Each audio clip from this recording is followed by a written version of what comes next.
রাগী লেখাপড়া করছে কিন্তু বসে থাকার ছেলে সে নয়।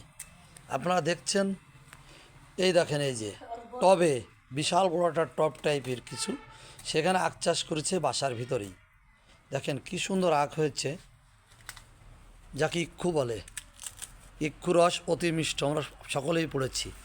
এই সেই আখের চাষ করেছে বাড়িতেই। দেখেন কত বড় আখ হয়েছে, অবাক কাণ্ড, দেখার মতন বিষয়। সে মাথা ঘুরিয়ে দেখতে হয়।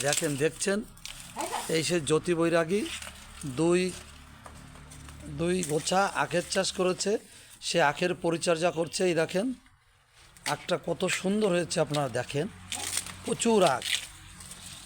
এভাবে আমরা টবে আখ চাষ করে আমরা খেতে পারি।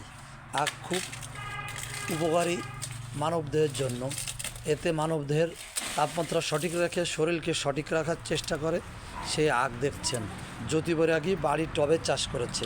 অবাক কাণ্ড, আমি অনেক জায়গায় ঘুরেছি, এরকম দৃশ্য খুব কমই দেখেছি। সে জ্যোতি বৈরাগী প্রতিনিয়ত সে আখের পরিচর্যা করে, আজও সে আখের পরিচর্যা করছে। ধন্যবাদ জ্যোতি বৈরাগী, ধন্যবাদ। আমাদের রেজাওয়ালা কৃষ্ণ লাইব্রেরি নয়।